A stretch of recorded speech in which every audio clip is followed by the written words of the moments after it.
Hey, good morning, Mountain View and beyond. It's Pastor Ken coming at you with your Friday update video. There's this book in the Old Testament. It's called the Book of Joel, and it talks about the people of God crying out to God in hard times, and how the power of prayer and fasting and really crying out to Him is evident even in hard seasons. And there's all these verses through the whole book that points us at these things, that God is on the throne, that He's good, that He's going to do mighty things. And these just jumped out at me today when I was reading over this. In Joel 2:21 says, "Fear not, O land, be glad and rejoice, for the Lord has done great things. Fear not, you beasts of the field, for the pastures of the wilderness are green, and the tree bears its fruit, and the fig tree and vine will give their yield. Be glad, O children of Zion, and rejoice in the Lord your God, for He has given the early rain for your vindication. He's poured down for us abundant rain, abundant blessing, in the early and the latter rain as before." I just want to kind of point our focus today at the fact that God is good, that He's on the throne, that He's not done yet. He's so not done yet. He's not done with you. He's not done with the world. He's not done with your story. He's not done with your testimony. So I want to echo the words of Joel to you today. Fear not. Be glad and rejoice. Even you might be thinking, Ken, dude, you have no idea what's going on in my life right now. I validate that. You have no idea what's going on in mine.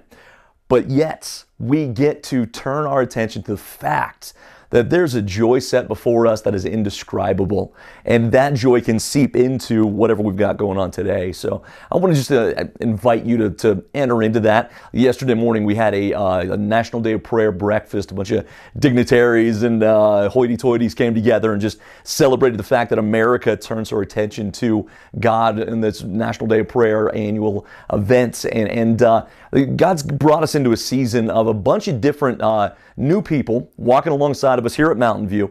And I've had this conversation so many times recently. What does it look like to pray? Like, what does it mean to pray?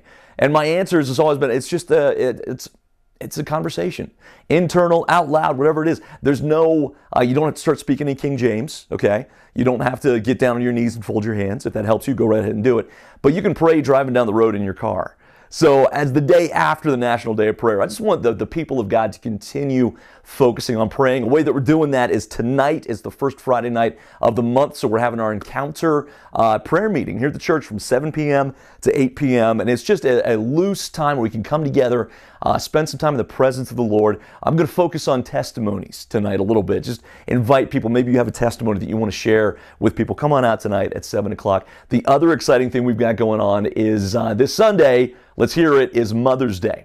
We get to celebrate the office of motherhood. We get to celebrate that it was God's idea, that it's an important thing in everybody's life. So come on, 10:30, our women's ministry, 10:30 a.m. on Sunday. Our women's ministry is taking over the day. They came up to me and said, Ken, one Sunday you can't preach. We're gonna blow this thing out. We're gonna honor women. We're gonna talk about the joys of motherhood and it just honor all women. I know that sometimes Mother's Day can bring up difficult things. Maybe you're a mother who's at odds with her kids, or maybe you're a woman who's at odds with your mother, or maybe you don't have kids yet and you desperately want them. Sunday's gonna be a time that we get to honor all women and recognize the fact that God does all things well and that He's gonna keep moving in every life that allows Him to. So guys, you have a wonderful day. I hope to see a lot of you tonight at 7 o'clock. I hope to see more of you Sunday morning at 10:30 a.m. Have a great weekend, and I'm praying for you, and I love you.